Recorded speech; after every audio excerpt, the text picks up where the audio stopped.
Thank you very much. Thank you. Thank you. Thank you to Greenville, North Carolina. I want to thank you. And to Mike Pence.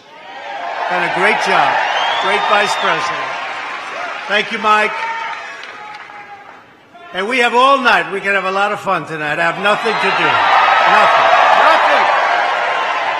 We have nothing to do but make our country great again, and that's happening fast. It's wonderful to be back in this beautiful state with thousands of hardworking North Carolina Patriots, and thank you for your support.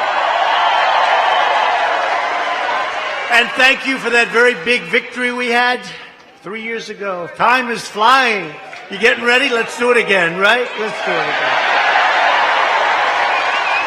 I just heard that the United States House of Representatives has overwhelmingly voted to kill the most ridiculous project I've ever been involved in, the resolution, how stupid is that, on impeachment.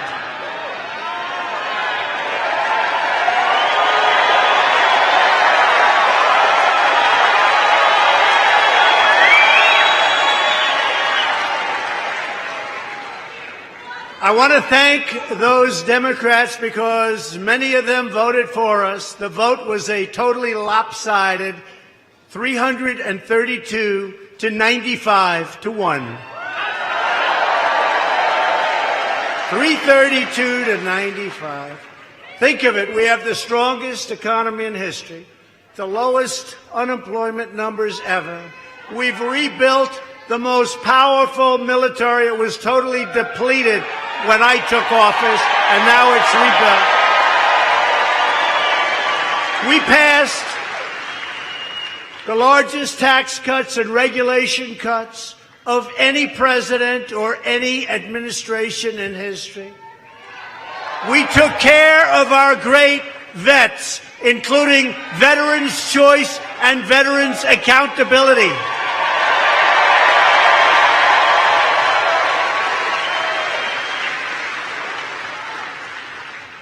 And they want to try and impeach. It's a disgrace.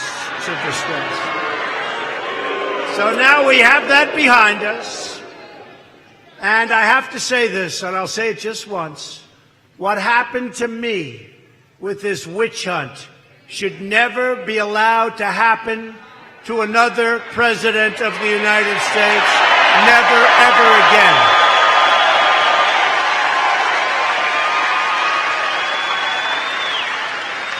And I want to thank Republican leadership for what they've done for all of us by stopping that hoax, the Russian hoax, I call it. Because America is winning again. America is respected again. And because we are finally putting America first.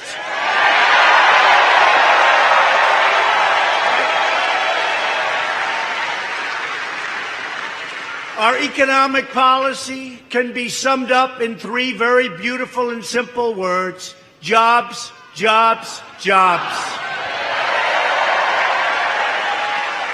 We've created 6 million new jobs since Election Day. If I would have said that, nobody would have believed it. If I would have said that, the fake news would have said he's exaggerating. And I wouldn't have said it because I wasn't even sure we could do it. Think of it. 6 million jobs since Election Day.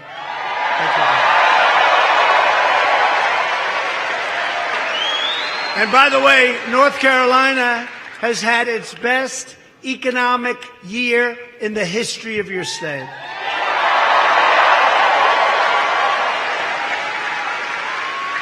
Our country's added more than 180,000 people to the workforce. And think of that.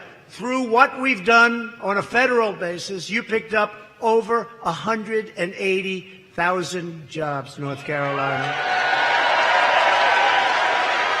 Think of that. And you have your lowest unemployment rate. You have a lot of good things, but let's not talk too much about North Carolina. Let's win this election nationwide.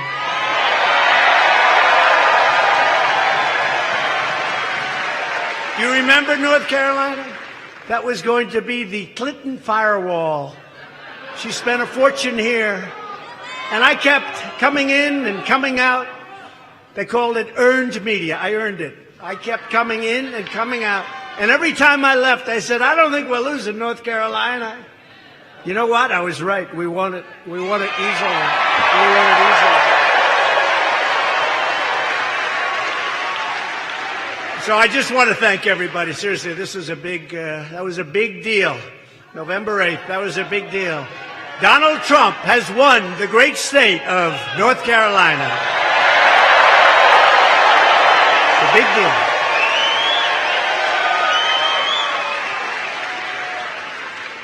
That was when you started to see the folks at a certain other convention. Beautiful looking place.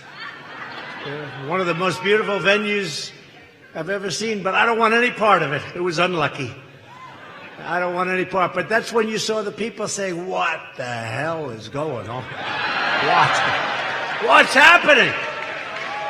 And then it was state after state. It was Florida. It was South Carolina. We love South Carolina, right?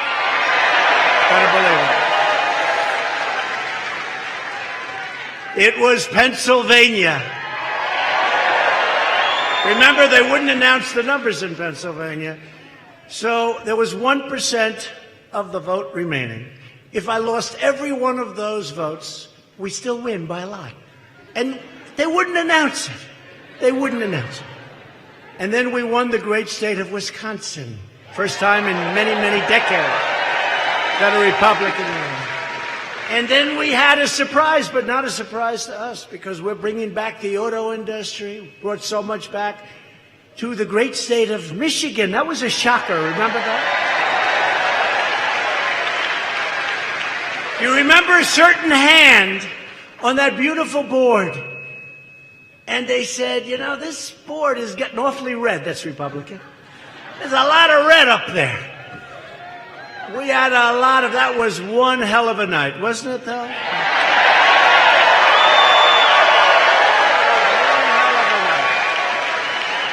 I think it was maybe, you know, there are those that say one of the most extraordinary and exciting evenings in the history of television and the history of anything. And, you know, you can go all over the world. In some cases, it was morning. You go to Asia, you go to Europe, you go all over. It was just record-setting. And here's the point. We have to do it again. We have to do it again.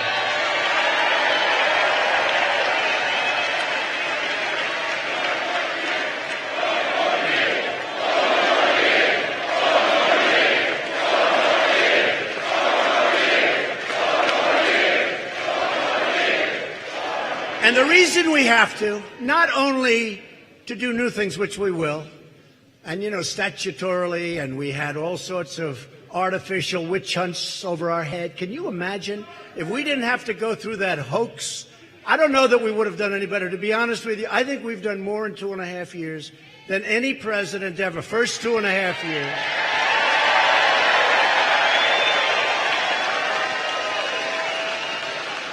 But could you imagine what it could have been if we didn't have the witch hunt? You said it. I won't say it because it's a terrible word. So I will not say that this guy said if we didn't have the bullshit. That's right.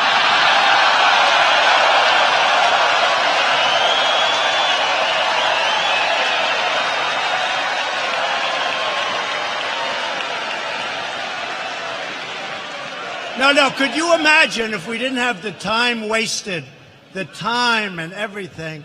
Can you imagine? And you know, a friend of mine said, maybe you wouldn't have done as well. Is that possible? That could happen. Maybe we would have had too much time in our hands. Who knows? But I can say nobody in their first 2.5 years has done anywhere close to what we, not me, what we've all done. Sure.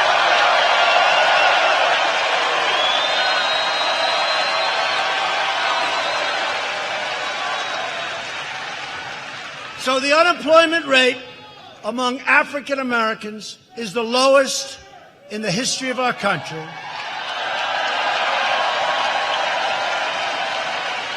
Unemployment among Hispanic Americans, where we're doing really well. You know why? Because they want a strong border. They want it because they understand the border better than anybody. They want that strong border. They want that wall that's being built right now. They want that wall. And they really do. They understand the border better than anybody. And they don't want criminals coming in. They don't want crime coming in. They don't want to lose their jobs. They like the fact that their salaries are going up. Their wages are going up. They understand it better. So, Hispanic American, the best unemployment numbers in our history. Asian Americans, the best unemployment numbers in our history.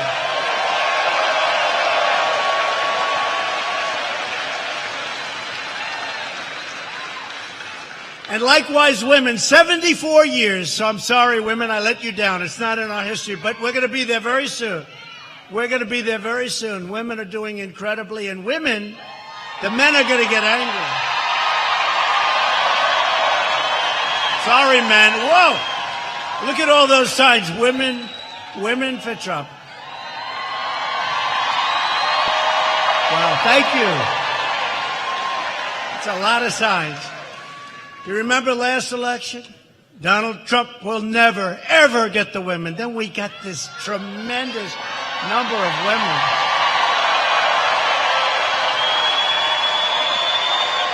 We got this tremendous number of women, and during the election night, they said, what's going on?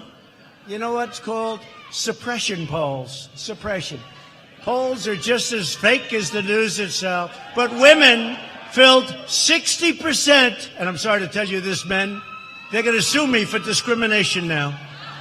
Women filled 60% of all of the new jobs created last year. Women took 60%. What's wrong with you, men? What's wrong with you? But the radical Democrats are trying to destroy all of our country's tremendous achievement and our country's tremendous success. Unprecedented.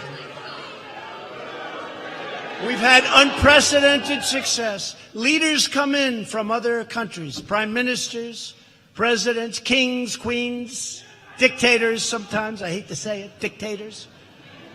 And they all start off by saying, Mr. President, I'd like to congratulate you on the incredible economy that you've created, the greatest anywhere in the world by far.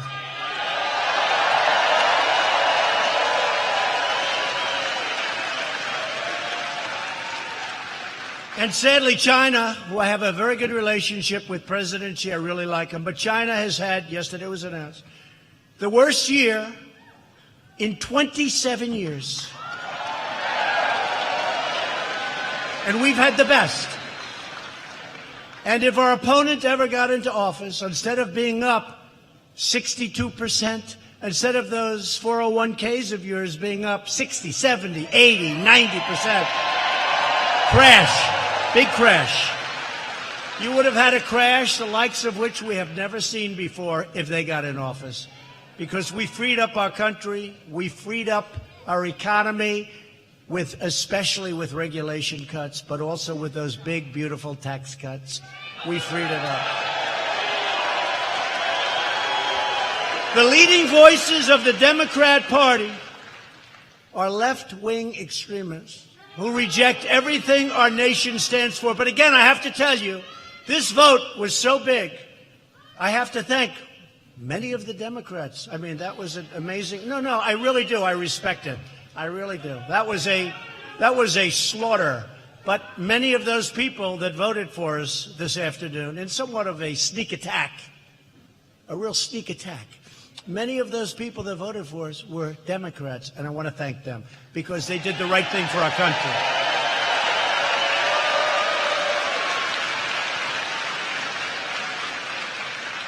Republicans know that America is the greatest force for peace and justice in the history of our world. But these left-wing ideologues see our nation as a force of evil, the way they speak so badly of our country. They want to demolish our Constitution, weaken our military, eliminate the values that built this magnificent country. You have to look at some of their recent comments, which are never talked about. When you see the 4 congresswomen, oh, isn't that lovely?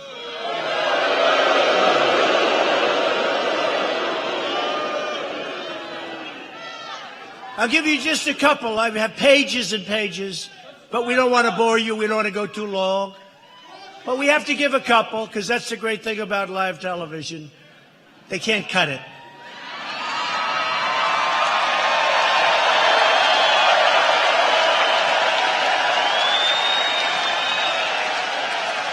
Representative Ilhan Omar,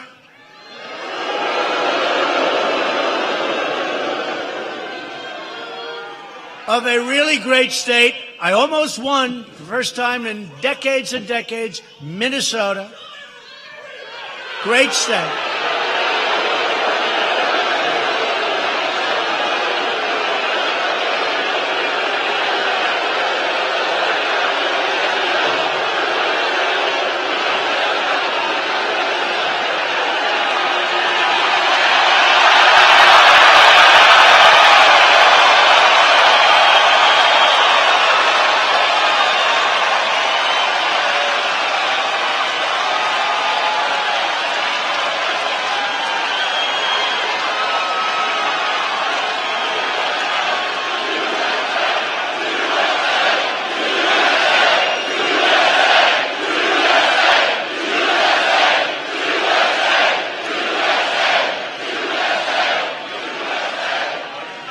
By the way, I keep hearing how much enthusiasm is in the radical left. I don't think they have enthusiasm. They're just fighting with each other.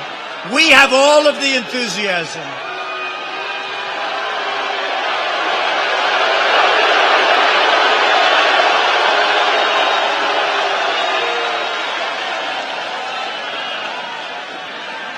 He goes home now to mommy and he gets reprimanded, and that's the end. Sorry, mommy. Sorry, Mom. Didn't mean to embarrass you, Mom. But it's true. We have the enthusiasm, folks. Look at this. Look at this. And by the way, thousands and thousands of people outside and people that couldn't get in. Thousands.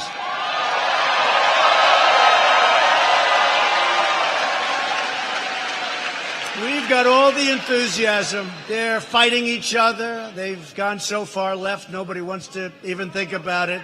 So Representative Omar blamed the United States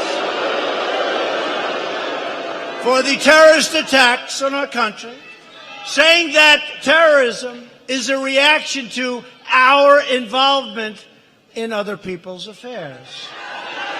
She smeared U.S. service members involved in Black Hawk Down. In other words, she slandered the brave Americans who were trying to keep peace in Somalia.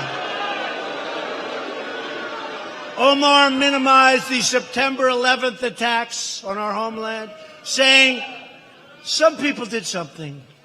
I don't think so. Some people did something. Yeah, some people did something, all right. She pleaded for compassion for ISIS recruits attempting to join the terrorist organization. She was looking for compassion. Omar laughed that Americans speak of al-Qaeda in a menacing tone and remarked that you don't say America with this intensity. You say al-Qaeda makes you proud. Al-Qaeda makes you proud. You don't speak that way about America. And at a press conference just this week, when asked whether she supported al-Qaeda, that's our enemy. That's our enemy. They are a very serious problem that we take care of, but they always seem to come along somewhere. She refused to answer. She didn't want to give an answer to that question. Omar blamed the United States for the crisis in Venezuela. I mean, think of that one. And she looks down with contempt on the hard-working Americans, saying that ignorance is pervasive in many parts of this country.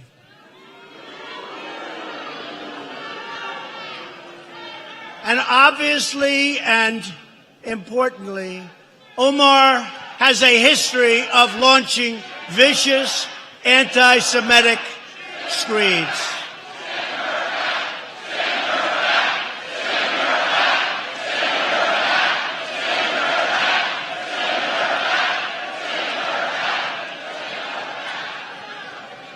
And she talked about the evil Israel, and it's all about the Benjamins. Not a good thing to say. So that's Omar. That's Omar. And by the way, many other things. All you have to do is press the right button on your beautiful screen, and you'll see thing after. You didn't hear this over the last 2 days, though. Did you hear anybody talk about that?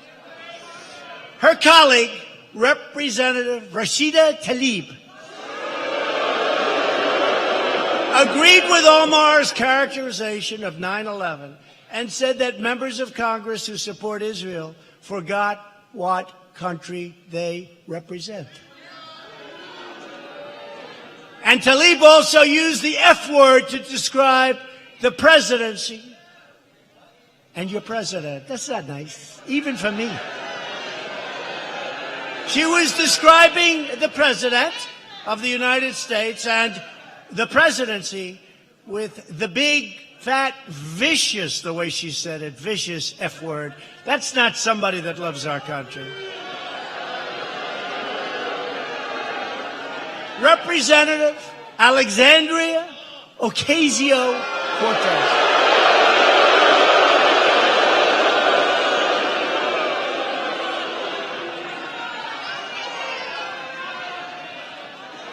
Check out her scores, by the way, with her new Green New Deal. The Green New Deal, where did that come from? She's conducted outrageous attacks against men and women of law enforcement. She compared American border agents managing a humanitarian crisis that I always said was a humanitarian crisis, and they said it was manufactured. They don't say it was manufactured, and we're stopping it. And I want to thank Mexico. They've got 21,000 soldiers now stopping people from coming into our country. But Cortez, somebody said that's not her name. They said, that's not her name, sir. I said, no. I don't have time to go with 3 different names. We'll call her Cortez. Too much time. Takes too much time. So Cortez also, she said, essentially, Nazis are running concentration camps. And when Mike Pence went down just a few days ago with members of Congress and the media, and you looked at those so-called horrible concentration camps, they said, wow, these places are clean. Wow, they have air conditioning. They have water. And, to be honest, it's not like they came and we want to take care of people. We got to straighten out our immigration laws. In a very short period of time, if the Democrats would give us a few votes, we could solve the immigration problem, and it would be so great. It'd be so great.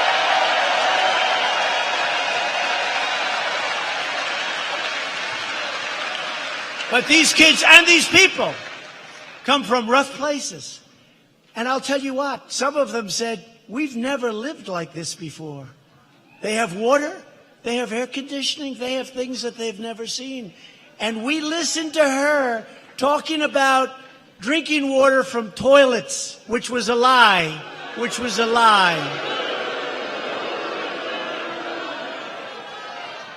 Cortez said that illegal immigrants are more American than any person who seeks to keep them out ever will be. Can you believe that? That's what she's saying. She described contemporary America, that's you. That's me. That's all of us. As garbage. Garbage. We're garbage. You remember deplorables, right? That sounds worse. I think that's worse. But we'll save it for whoever's going to be the nominee. And right now, Sleepy Joe's not looking too good. Pocahontas Pocahontas is gaining a little bit because we probably used the Pocahontas a little bit too early, but that's okay. We'll bring it out of retirement very soon.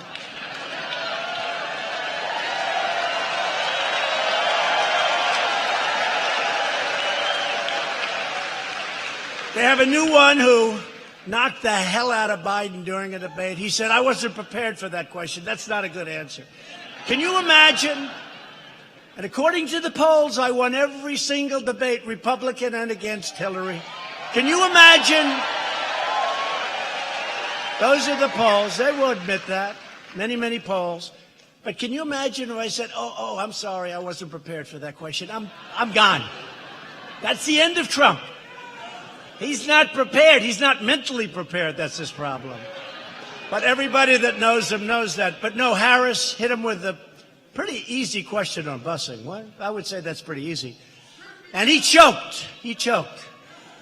And then he said, I'm sorry, I ran out of time.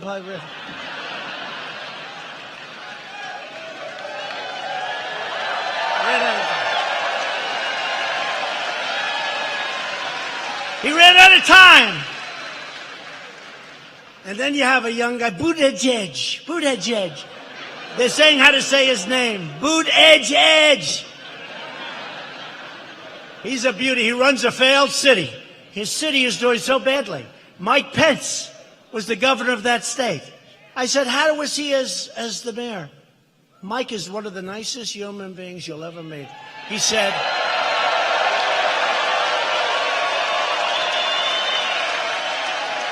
and Mike said he never did a good job. I'm so shocked to see him running.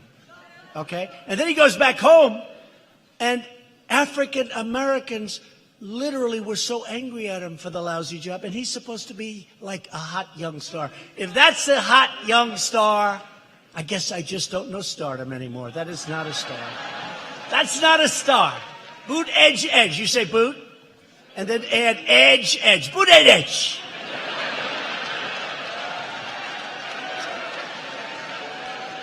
I don't see him dealing with President Xi of China. I don't see him meeting successfully with Kim Jong-un. I don't see him dealing, and nobody has been tougher with Russia than Donald Trump. I don't see him dealing with Vladimir Putin. And we have good relationships with them and many others. Except now we're no longer the suckers. Like with NATO, we protect Europe. We spend hundreds of billions of dollars, and they're not paying their fair share. So last year, I said, folks, sorry, you got to pay your fair share. 16 years it was going like this, the contribution. And now it's like a rocket ship. $100 billion.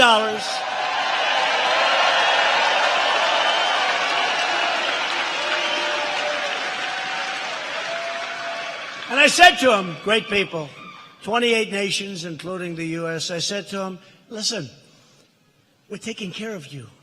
You screw us on trade, and you don't pay your military bills. This is not a good deal for the United States.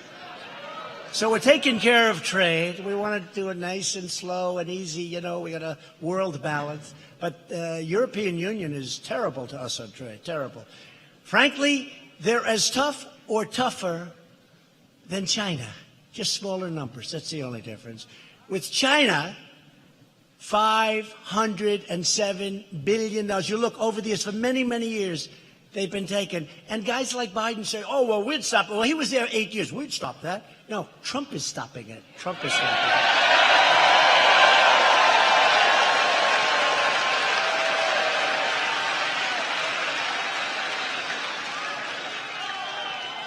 So Representative Ayanna Pressley,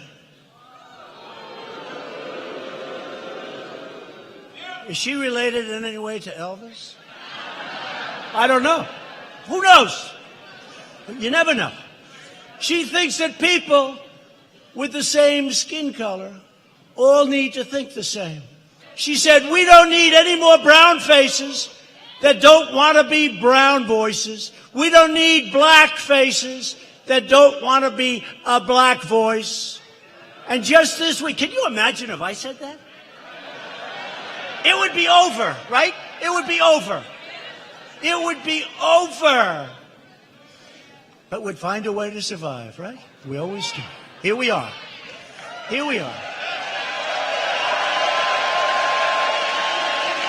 We find a way. Gotta always find a way. Just this week, she refused to condemn the Antifa. These are bad people. You notice? You notice they always attack people that really have never been attacked before. They attack, and I don't want to be disrespectful to people that have taken a lot of shots to the face, but they wouldn't attack some of these people in this room. They're not attacking bikers for Trump. They're not attacking construction workers for Trump. They're not attacking law enforcement or military for Trump. You know what they're attacking? A single man standing there with a camera who never got hit and never hit back before in his life. They don't attack the people that we wish they attacked. That wouldn't be a pretty picture. That wouldn't look too good for them.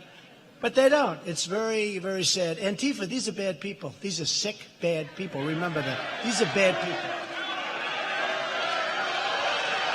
These are bad people, Antifa. They don't get the bad press. The press doesn't want to talk to them. They are very evil. They're hitting people over the head with sticks.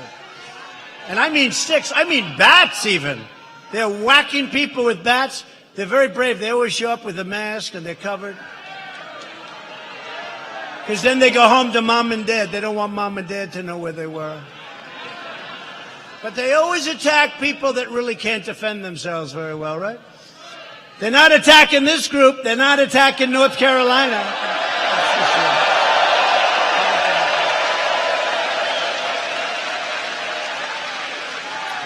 So these congresswomen, their comments are helping to fuel the rise of a dangerous, militant hard left. But that's okay, because we're going to win this election like nobody's ever seen before. And tonight I have a suggestion for the hate-filled extremists who are constantly trying to tear our country down. They never have anything good to say. That's why I say, hey, if they don't like it, let them leave. Let them leave. Let them leave.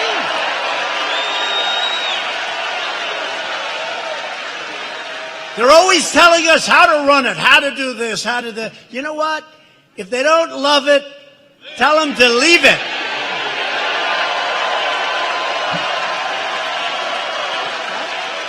I don't know. And now watch, I'll go back tonight. Oh, sir, that was so controversial. Sir. No, I'm just saying it's their choice. They can come back when they want. But, you know, they don't love our country. I think in some cases they hate our country. And they're so angry. Even yesterday, they went on the stage. I said, let me watch this. And the anger, they were trying to be nice, but it's hard. It's hard for them to do that. The choice for every American has never been more clear. That's true. The Democrat agenda is anti-worker, anti-jobs, anti-citizen, anti-family, and anti-common sense.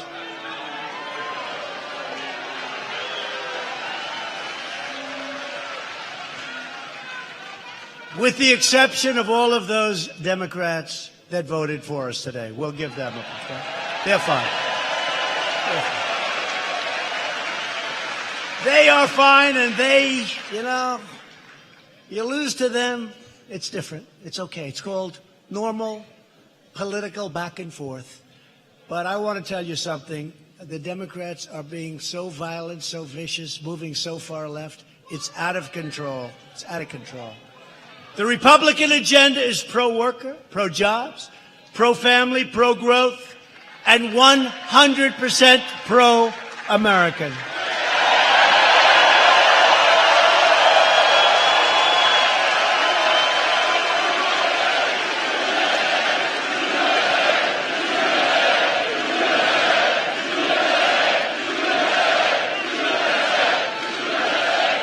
So we're thrilled tonight to be joined by several North Carolina Republican leaders, really great people. They've been so helpful to me, and they're doing an incredible job. Lieutenant Governor Dan Forest.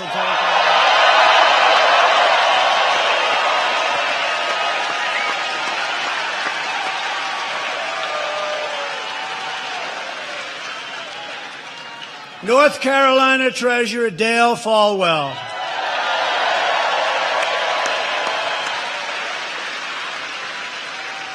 Greenville Mayor P.J. Connolly. I hear he does a good job.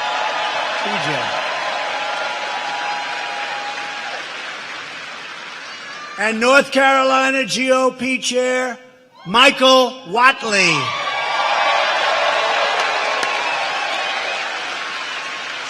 I want to also thank, and I'll tell you, he's been a warrior for the last 3 months, really a warrior, when we needed him most, Senator Tom Tillis. Thank you, Tom.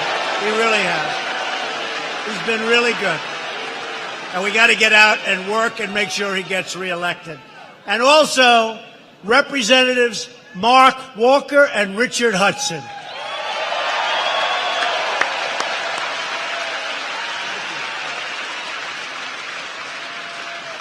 And two friends of mine that decided, they had a choice. They could stay back and fight the hoax of impeachment, or they could be here and bask in the glory of victory. I said, do me a favor, stay back. Mark Meadows and Mrs. Meadows is here right now. Deb is here. Thank you, Deb. These are warriors. And another one who's just incredible. NCAA wrestling champion, great guy. He wanted to stay back. I said, you sure you don't want to come? I do want to come, but I really want you to win today, if you don't mind. I said, okay, you better stay back. If I see you here, I'm going to be very angry. And they did their job, didn't they? This man is from the great state of Ohio, Congressman Jim Jordan.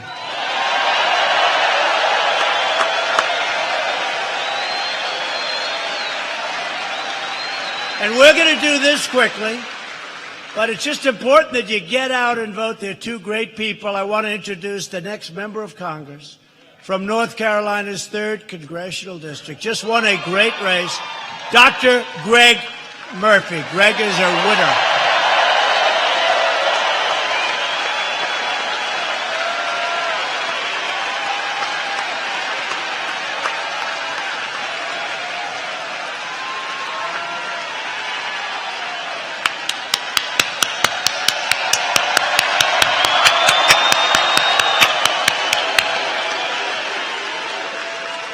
Thank you, President Trump, for coming back to Eastern North Carolina.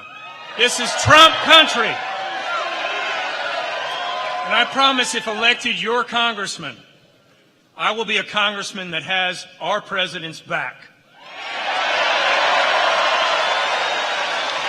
The third district is not going to elect another Pelosi congressman. It is not going to do that. So we thank him for coming to Eastern North Carolina, and we are here to support him. Thank you all.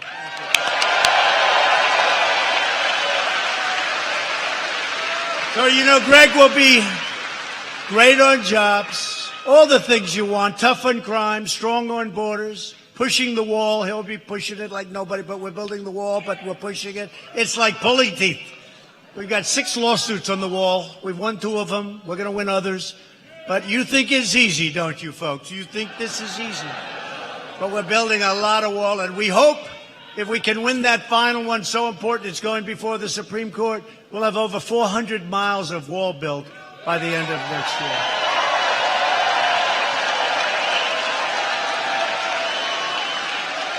So go out, get Greg elected. Great victory, by the way. That was a great primary and a great victory.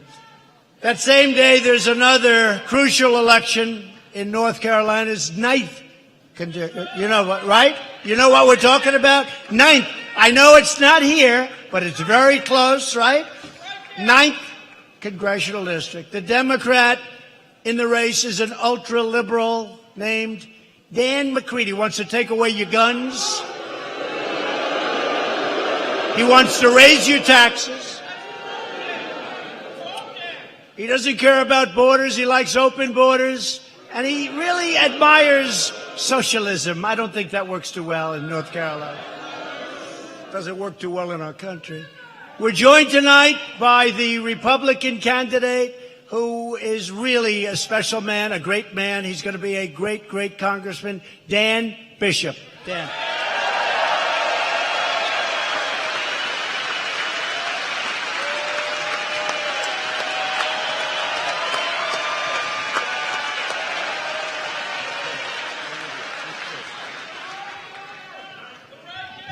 So as President Trump said, there are two Dans in this race.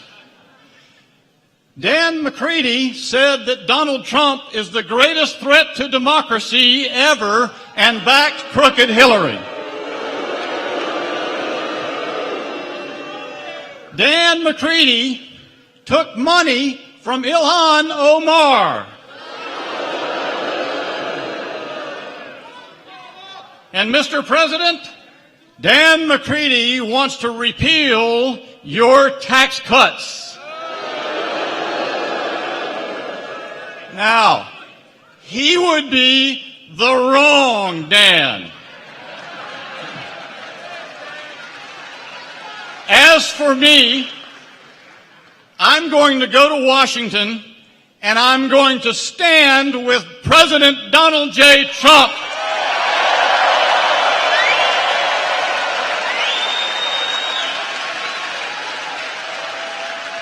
And that makes me the right Dan.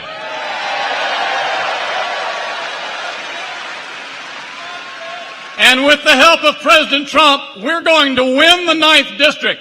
So go to votedanbishop.com, sign up and help. Thank you, ladies and gentlemen.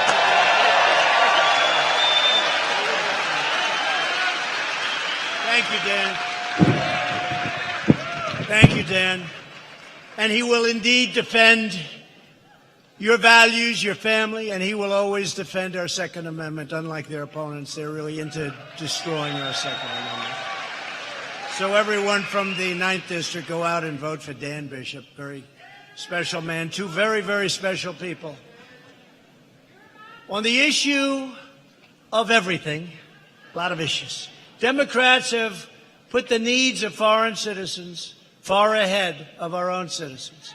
Nowhere in this world is there anything like what's happening with immigration, how bad it is. The Democrats' open border policies deplete our public services, overcrowd our schools and hospitals, and bring crime, drugs, and deadly gangs into our community. The Democrats want to spend more money on health care for an illegal immigrant than they do for a citizen of the United States.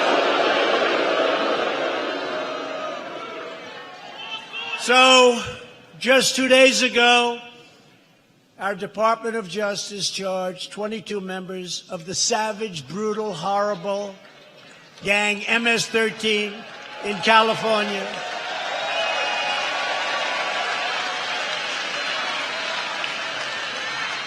Who've been violently operating for more than 10 years. We got them all. We think they are no good. With conducting brutal medieval-style killings. You know what medieval-style is? Okay? Little pieces, medieval style, including the dismemberment of their victims. And they enjoyed every minute of it. These are sick people. When I called them animals, Nancy Pelosi said, how dare he use that name? These are human beings. I don't think they're human beings.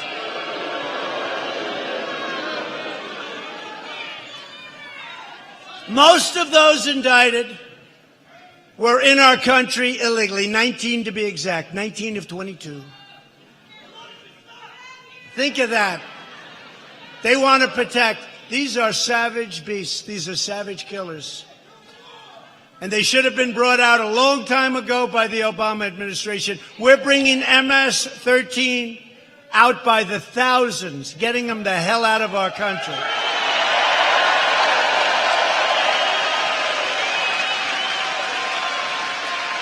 And when you read about deportation and Sunday, we've got a lot of people on Sunday, but we have a lot of people, and we're always shooting for the bad ones first, which makes sense, right?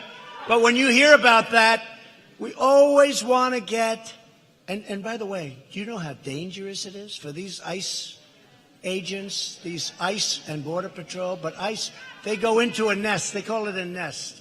A nest of these killers. They're tough, they're smart, and you know what? They're great patriots. They love our country. The danger that they have is incredible.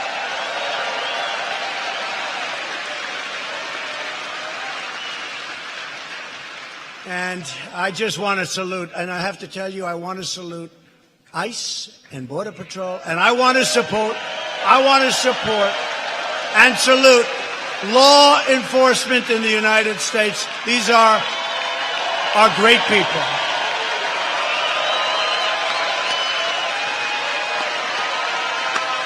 These are great people, and they don't get the credit they deserve, but you know what? I tell them all the time, you have no idea how much the American people, the American public, you have no idea how much they love you and respect you. Law enforcement. In the recent Democrat debate, every single candidate, everyone, Biden was a little bit slower with the hand. It didn't work so well. They raised their hand in favor of giving free government health care. They raised their hand in giving a lot of other things that I don't think you're going to be happy with. Illegal aliens will be very nicely covered. How about California? They just approved $100 million.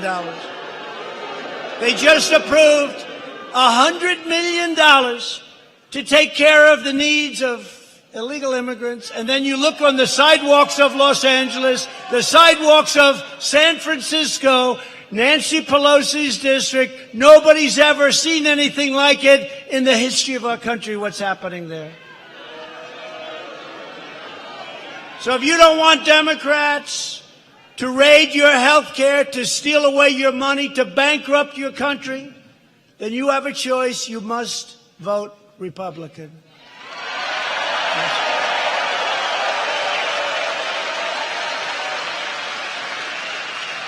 All American citizens, including millions and millions of legal immigrants who work hard to come into our country, who study, who wait online sometimes for 10 years, and who respect our laws and followed the rules, they deserve a government that is loyal to them. They work hard. You can't say you love our country if you want to destroy it through open borders. Open borders are a disaster. Human trafficking. You know, the first time I heard as a politician human trafficking, nobody talks about it. It sounded almost like an ancient crime. Many, many years ago, hundreds of years, thousands of years ago, human trafficking. It's the worst now throughout the world because of the internet. It's the worst it's ever been. And the worst treated of all, children, but it's women. Women. The Democrats want to do nothing about it. Human trafficking is worse than it ever has been in the history of the world. Not just this. This is not a United States problem. This is all over the world. Human trafficking. It's a terrible, terrible thing, and we're going to solve it. You know, most of it comes through, in this country, our southern border where we don't have the wall. They're not going through our points. They're not going through areas where we have security, where we have guards, where we have gates, where we have all sorts of equipment. No, they ride through the desert and they make a left where you don't have the wall. It's so simple. Everybody knows it. You know, the Democrats all know it because 5 years ago, before I was here, they all wanted it. Now they don't want it. You know why they don't want it? For political reasons. And you know what? It's going to cost them a lot of points in the election. I think probably cost them the election this year.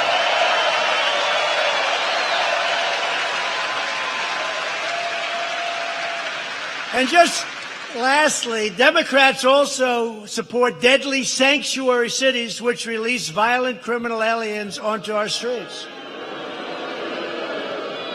You know, where we just picked up these 22 thugs, these 22 monsters, we just picked them up in where? Los Angeles. Sanctuary city, wonderful sanctuary city. Tom Tillis, senator, recently introduced a bill to give American victims the right to sue sanctuary cities and hold them accountable for the thousands of lives they have shattered. They've shattered these lives.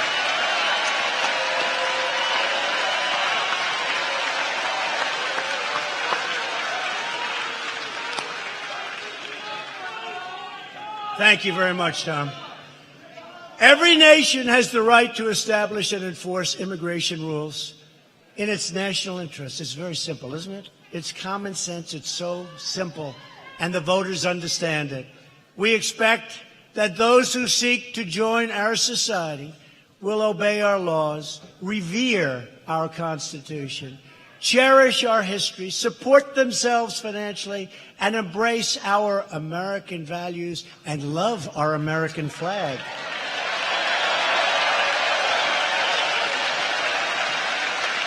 We believe in an immigration system based on merit. Merit, where they come in. We have so many companies coming in, automobile companies, companies of all types. And we need workers. We actually need workers. We have the lowest unemployment rate that we've had in 51 years. Soon it'll be the lowest ever. We need workers, but they have to come in where they can help our country. They have to come in based on merit. And we're putting in bills, and let's see what happens. Otherwise, we'll just wait till we win back the House, win the Senate, win the presidency, and we'll vote.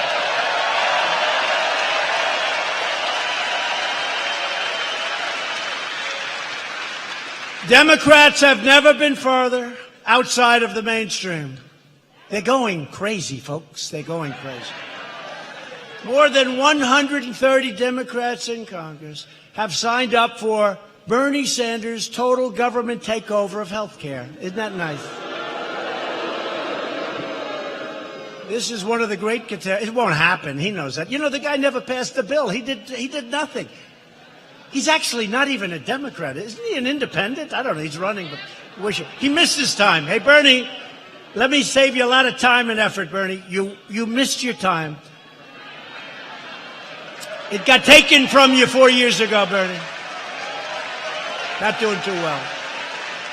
He's not doing too well, but that's okay. You got to hand it to him. He's up there ranting and raving and going like a lunatic. I said to our First Lady the other day, I was watching Bernie, and he's screaming. His hair's all crazy. I'm going to do this. I'm going to do that. No more college loans. No more costs for anything. Nothing. You're not going to pay for anything. I mean, he's desperate now. He's desperate. You don't have to pay for anything. You know, I joked. I said, and everybody will get a free Rolls Royce. Every family gets a free Rolls Royce. Every family. And the media said, Donald Trump is exaggerating. He knows that they're not getting a Rolls Royce. Oh, I'm sorry. I'm sorry. I'm sorry. Don't put it. Don't put it. Don't put it. Don't put that I said free Rolls Royce. No, but Bernie's desperate now. I watch him up there. It's a sad situation. But I think they're all sad when you get right down to it.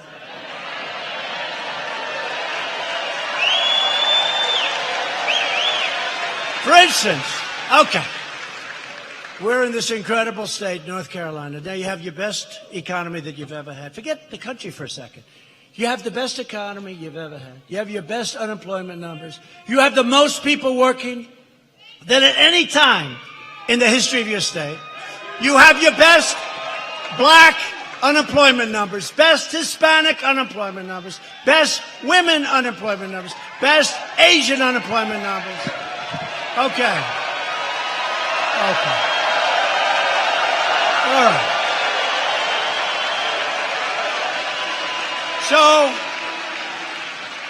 So what's whoever the opponent is, what they're going to do, say, North Carolina, I'm going to do a great job. You have the best numbers in the history of our country in your state. So I don't know.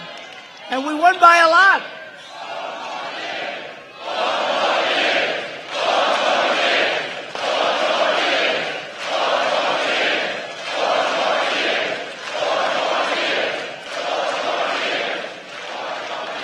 And we won by a lot. You know, I was telling Mike, I was telling my son, Eric Trump, and Laura's here, by the way, who was born in North Carolina.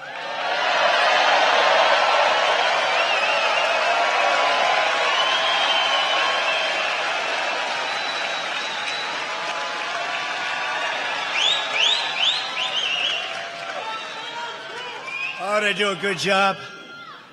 Laura, do you love this state? So, and her brother's here. I have I have to tell you, he went to this college.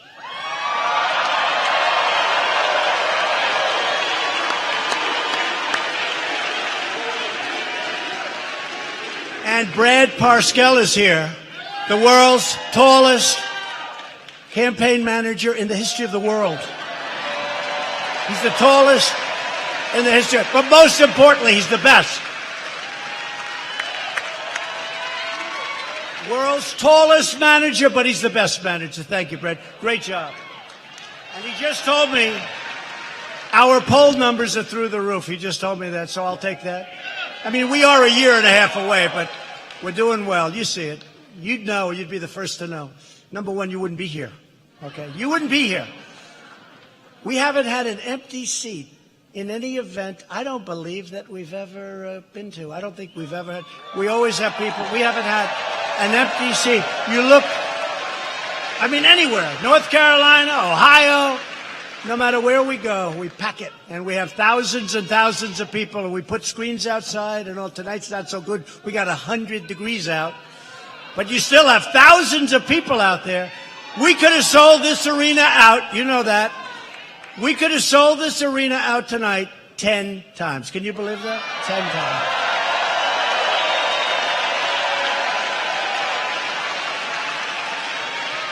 Which I think that's like a poll, right? That's like a poll. Because when Biden goes out, I see Sleepy Joe. He says, they had 115 people show up. 115 people. That's our first row. That's our first row, right?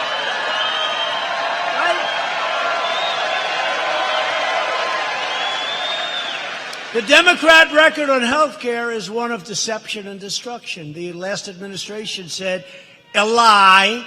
If you like your plan, you can keep your plan. If you like your doctor, you can keep your doctor. 28 times. A total lie.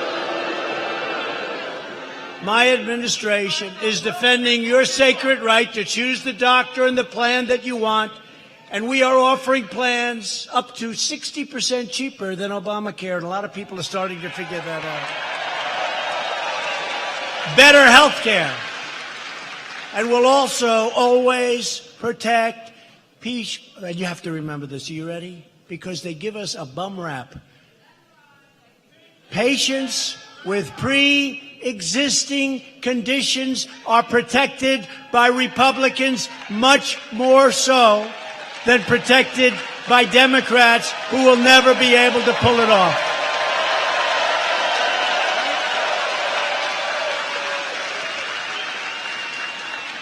Pre-existing conditions. And you know, the job we've done on health care, it's not talked about, but we're also doing something. It's been phenomenal. We have 180 million people right now really happy on private plans. And you know what? They're going to be taken away. Under the Democrats' plan, all of those people that are thrilled where they went out and negotiated, crossed state lines, all of the things they did, they went out, negotiated great private plans. It's all going to be taken away from you under this plan. Now, I only hope they don't change because, you know, we're talking too soon. We got a year and a half left. It's like when I called Pocahontas. I should have waited 6 months because she then went out and got that test. 1,024th. And I've always said I have more Indian blood in me than she has in her, and I have none. I have none. But it's more than she has. 1,024. But I brought it up too soon, so I don't talk about it anymore. But if she should be the candidate, which I tend to doubt, but if she should be, we'll bring it up again, and I think it'll be very successful. 1,024th. How about this? I was driving her crazy. So she went out and hired a guy to check the blood. I'm sure he had a lot of fun doing that. He checked her blood and found out that many years ago, there could have been somebody, and he could have been Indian. And then the Indians got together and they said, we don't want her. We don't want her. Yeah.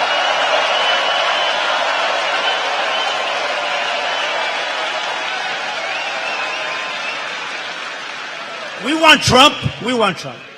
They want Trump. We've taken historic action.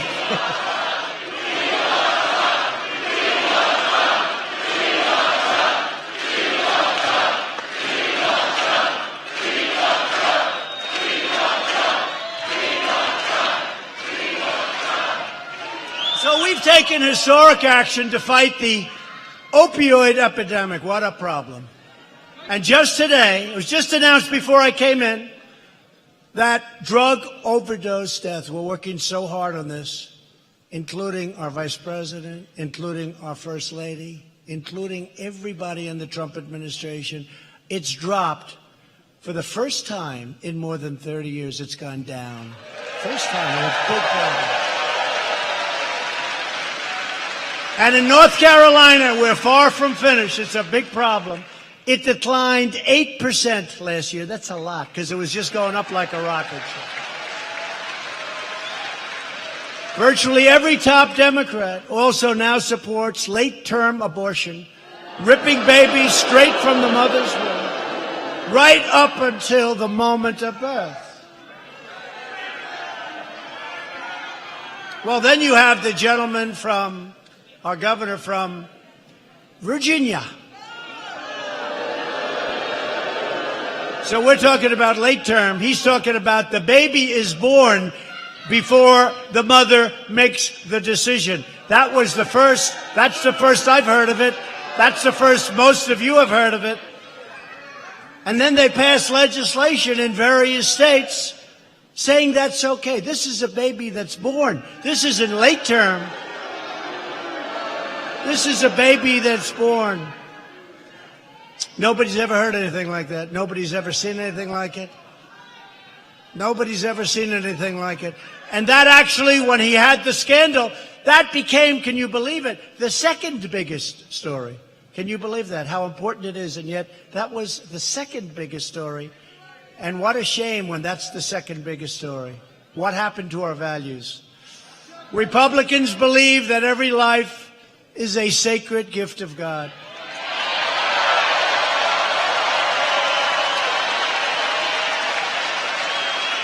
And that's why I've asked Congress to prohibit extreme late-term abortion of babies.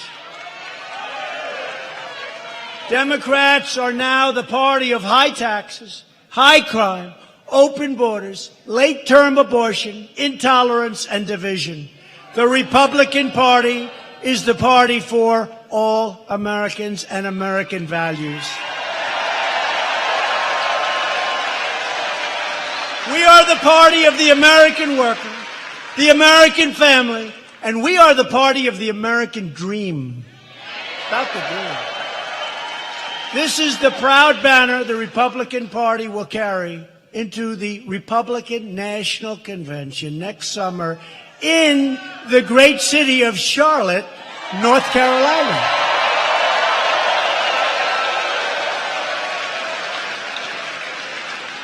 Don't disappoint me. That should be good for at least 10 points, right? These are some of the greatest ladies. I see them in Ohio and Florida. We love you too. Thank you, really. How many have you been to? Just out of curiosity. What's the number? All but 2. I've done hundreds of them. And then they say women don't like Trump. I think they do. You know? No, I see them. They're great. Great ladies. You're great. You know, it's interesting with women. So, women want to have strong military protection. They want to have strong borders. They want to have strong law enforcement. They want to have great education. They want to have low taxes for their family, not high taxes. They want to have all the things that we talk about. Why wouldn't they want Trump more than anybody else? The other side is going to go the opposite, right?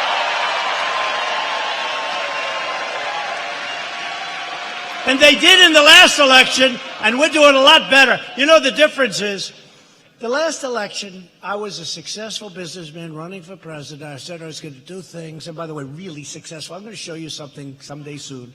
I'm going to show you something. You know, they say he was really successful, he wasn't successful, he's really smart, or he's really stupid, but he's trying to take over the world. You know, they have so many messages. He's really stupid. Then next week, Donald Trump has a sinister plot to take over the world. You can't be too stupid. Because they actually think it's working, right? I saw one of these so-called comedians the other day. I mean, he's, you know, a pretty respected comedian. He said, he's not leaving. Well, I'm telling you, he's not leaving. He'll never leave. He'll win this election, and in 24, I'm telling you, he's not leaving. He's going to stay. So we did, through our friend Dan Scavino, we did a Time magazine cover. I was on so many times I don't even read this thing. And it says Trump, 2014, 2018, right? But it says 20, here's where we go. We start at 16, we go to 20, we go to 24. Did you see it? Then it says 28, 32, 36, 40, 44.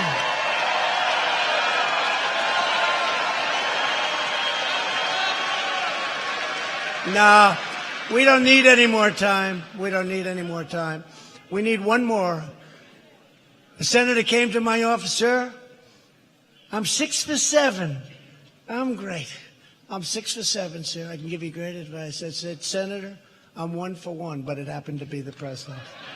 And now I want to be 2 for 2. 2 for 2. 2 for 2. So we have 16, we have 20, we have 24. And you know what's very interesting, though? There are really people out there who think I'm not leaving. Can you believe it? Hey, maybe that is a good idea. Let's think about it. Watch. You want to drive them crazy? They're going to go crazy. All I have to do is say, let's think about it. They're going to go crazy. No. I promise. 2024, I leave. By that time, just so you know, by that time, our country will be so well seated, it will be so strong, like never, ever in our history.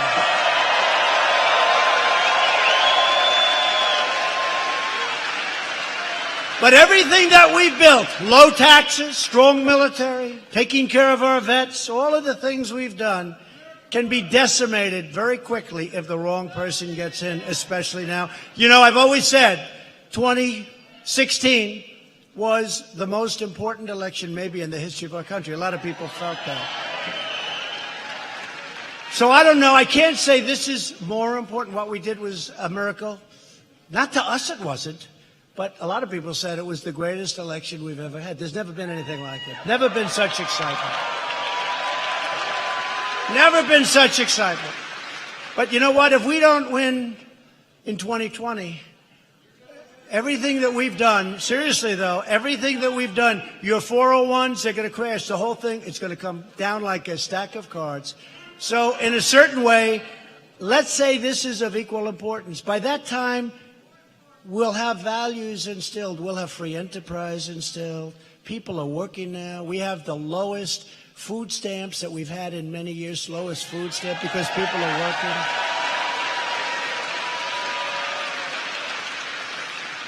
So I really think it's, at least equal. It's equal. Maybe it's a little less. Who the hell knows? I just know this. It can disappear very, very quickly. We have to get out. We have to vote. That's why I'm starting early. I mean, can you believe it? We have less. I mean, I see all these clowns on television. I say, I guess we have to counteract them a little bit. But this is not what you want running. None of them. This is not what you want running this incredible country of ours. Every day we make good on the motto, promises made, promises kept. I've had people back there. I've had people back there that don't like me. And somebody said, very nicely, that he's actually made certain promises and he's actually kept more promises than he's made. It's true. I mean, I've done things that I never said we were going to get, as an example with our vets, that we were going to get choice, that we were going to have the ability to fire people that don't treat our vets properly. Okay? We can fire them now. They've been trying to get that for 44 years. Choice they've been trying to get practically from the beginning. Choice, so simple. And yet, they never got it. Nobody got it through. We're good at getting things through. We've done more than we said we would. And a man I know who I don't like, a businessman, very, very, very successful business, one of the most successful men. I don't like him, never liked him. He never liked me either, by the way. In fact, I would go a step further. He cannot stand me. And I saw him about 2 months ago. And he came up to me. I said, how you doing? very warm, you know. Hey, how you doing? Let's get out of here. And he said, I'm doing good, you're doing good. I said, yeah. I said, you know, you don't like me, and I don't like you. I never have liked you, and you never have liked me. But you're going to support me because you're a rich guy. And if you don't support me, you're going to be so goddamn poor, you're not going to believe it. Yeah. Yeah.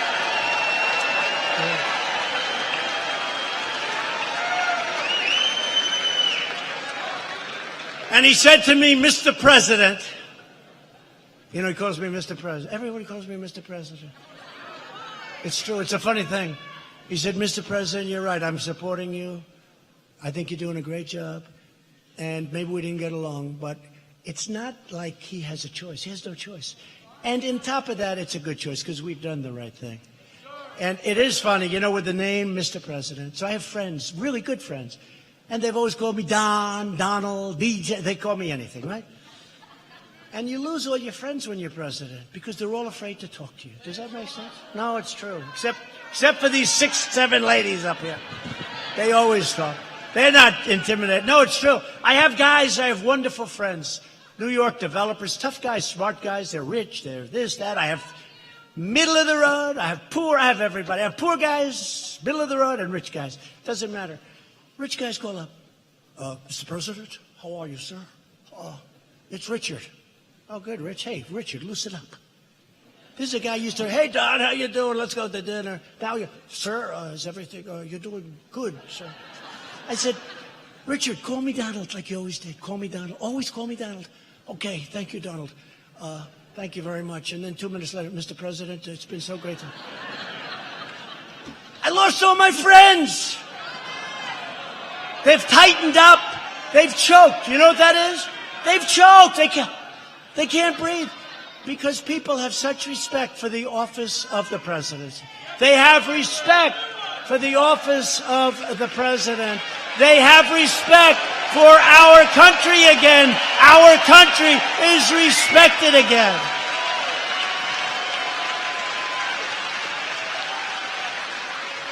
We've confirmed more than 125 federal judges to apply the law as written, including 2 Supreme Court justices, Neil Gorsuch and Brett Kavanaugh.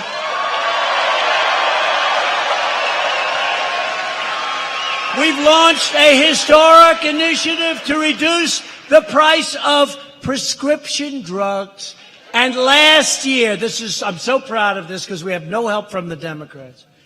Last year, for the first time in over 50 years, drug prices went down. And that was for a reason. To give former prisoners a second chance at life, we passed groundbreaking criminal justice reform. It's a big thing. You know, prisoners, they've got out of jail and they never had an economy like this, and we did a lot of things. Because they get out of jail, they don't have a chance. They always go back, most of the time. Now they're coming out, and we have programs, but most importantly, we have this great economy where people are hiring prisoners, and you have to see the reviews they're getting. They're getting phenomenal reviews. It's a beautiful thing. It's a beautiful thing what's happening with prisoners. They get out, and they can actually get a job, and that's what's happening. We're very proud of it.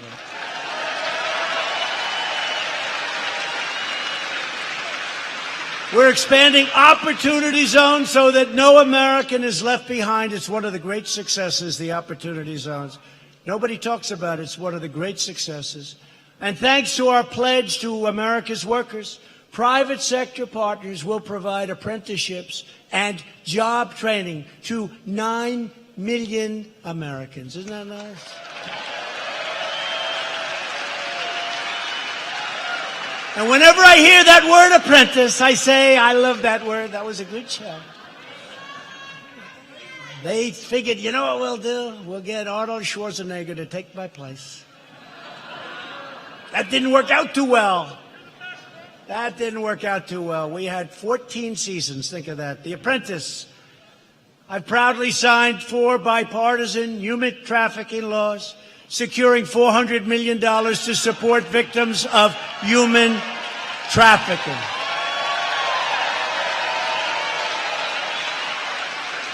And we have secured, soon to be 3 years, record funding for our military. We want to cut budgets, but this is beyond budget.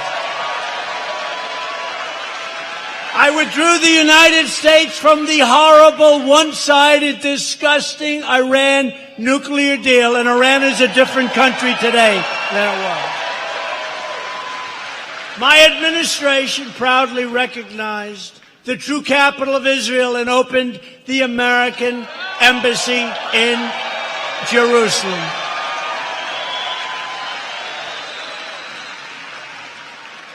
That was someday. They all said, many presidents have said, we're going to do it. Then they never did. I know why, because the pressure on them was enormous not to do it. And then on top of it, a couple of months ago, I just approved the Golan Heights for Israel. The Golan Heights. Another thing. 52 years they tried to do that. They didn't get it done. So we're doing good. We also recognize the legitimate government of Venezuela, and we condemn those that want to stop freedom in that country and other countries. Tonight, we renew our resolve that America will never be a socialist country, will never, ever be a socialist country. It just won't happen. The vote for any Democrat in 2020 is a vote for the rise of radical socialism and the destruction of the American dream. Frankly, the destruction of our country. That's what's going to happen. Take a look around.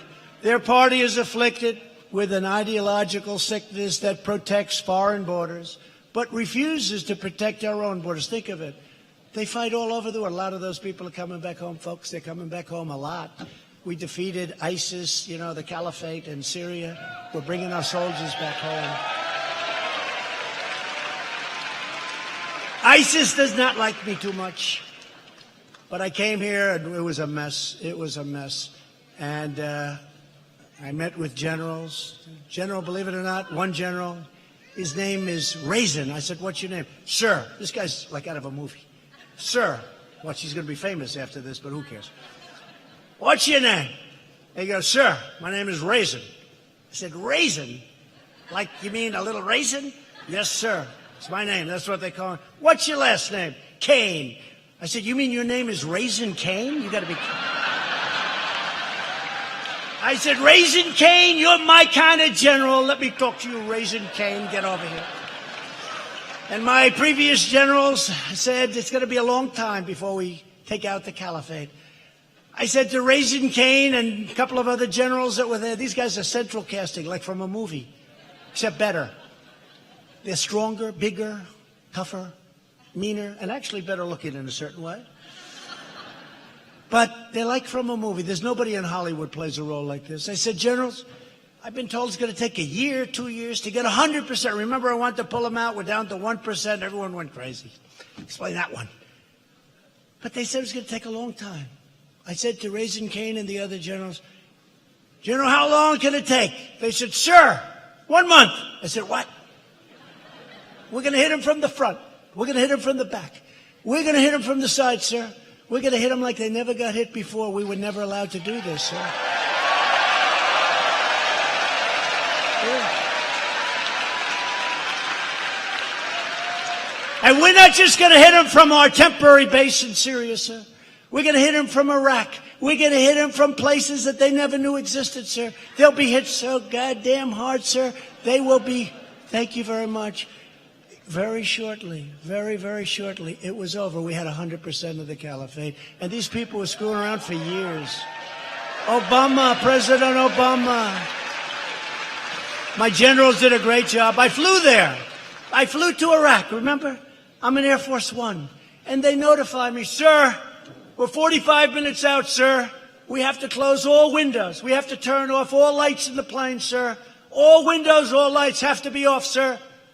We're turning off the lights outside and the runway lights, sir. They're going to be at a very dim, frankly, if you're not a 30-year-old pilot, you can't see them. Because I went there. I said, I don't see any light, pilot, as we're landing. I said, I don't see. And then I thought to myself, think of it. We've spent almost $8 trillion in the Middle East, and we got to turn off the lights of an airplane to land. How bad is that? They didn't do their job. We did our job, and the military did their job. But we fight to sort of just keep going. We don't fight to win. I fight to win. I fight to win.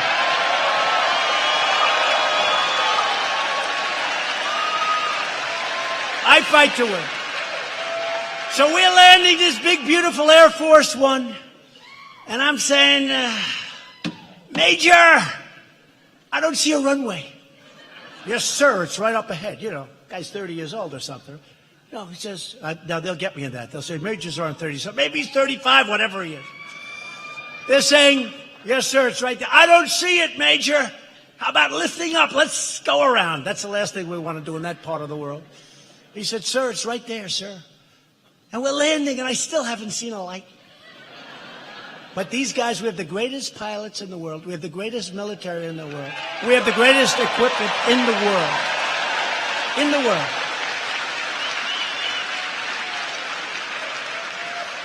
So you must never forget the 2020 election is all about one thing, you. It's about you. It's about your family. It's about your future and the fate of your beautiful, loving country. And that's what it is. We begin our North Carolina campaign with the best record, the best results, the best agenda, and the only positive vision for our nation's future. We love our nation. Our nation is great today. It's going to be much greater. Every year it's getting better and better. We have turned this big, beautiful, mighty ship. We have turned it around. It's getting better, better, better.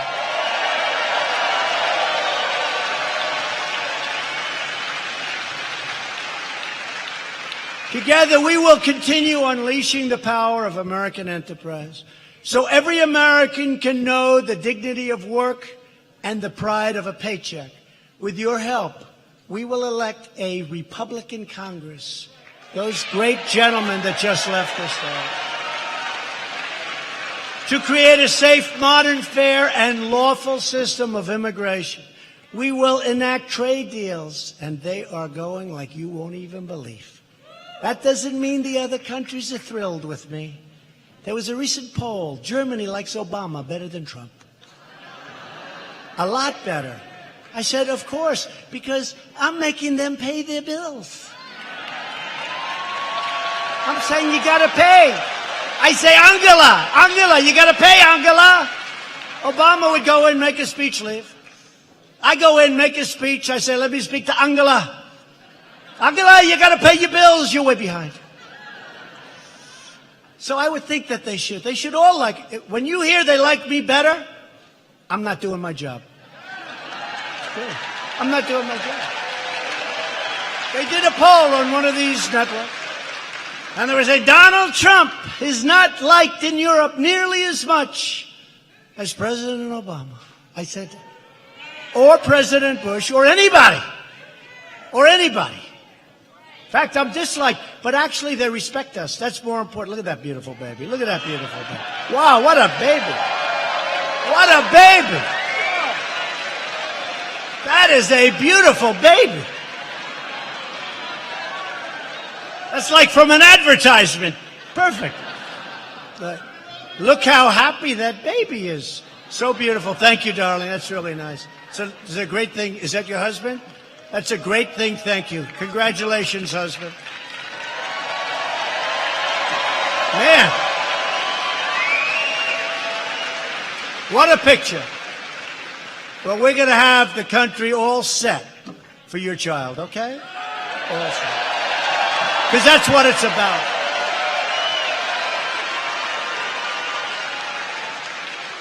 Now, the media will say that's a prop. They say, no baby is so beautiful. That had to be a setup. I never saw that guy in my life, which is true. Thank you. Good luck. Thank you very much. We will enact trade deals that ensure more products are proudly stamped with those 4 beautiful words. Made in America, made in the USA. Either one is okay with me. Keep America great. That's right. We will give school choice to millions of underserved children who are trapped in failing government schools. We will defend privacy, free speech, religious liberty, and the right to keep and bear arms. They're going to take your guns away.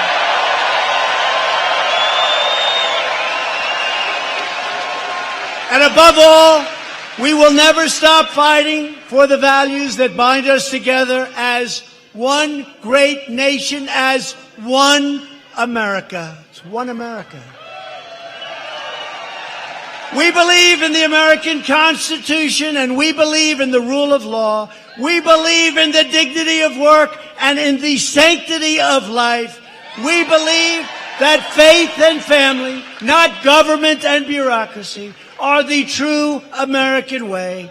We believe that children, like your child, should be taught to love our country, honor our history, and always respect our great American flag. And we live by the words of our national motto, "In God we trust." We are fighting for every American mom and dad who wants to protect this land of liberty for their precious children.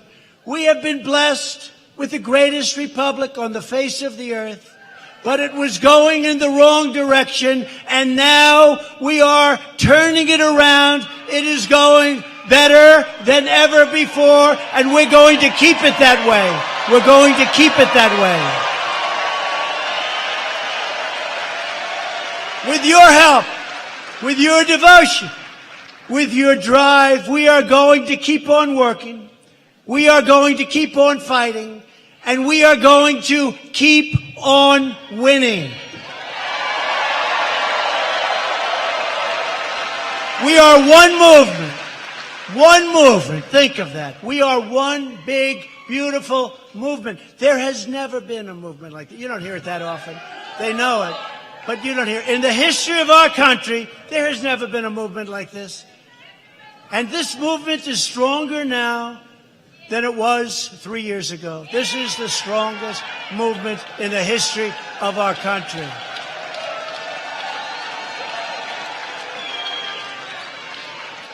But we're one movement, we're one people, one family, and one glorious nation under God.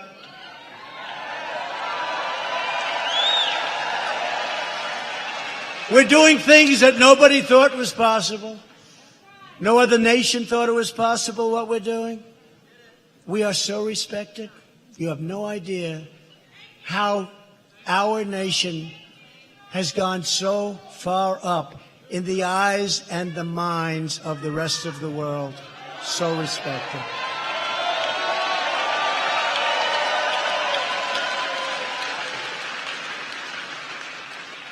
Because together, we will make America wealthy again. Of course, we did just hit the highest price in the history of the market. So pretty soon, I hate to say, I don't want to ruin the rhetorical skill, but that is sort of like getting a little obsolete. We will make our nation wealthy again. The fact is, we have the strongest stock market in our history. So I think I'll have to change it. You've all heard it many times, right? We will make America wealthy again. We're going to have to say we have made America wealthy again, right? Maybe? Right? So here's one. We will make America strong again. No, we're going to have to change this. We have made America strong again.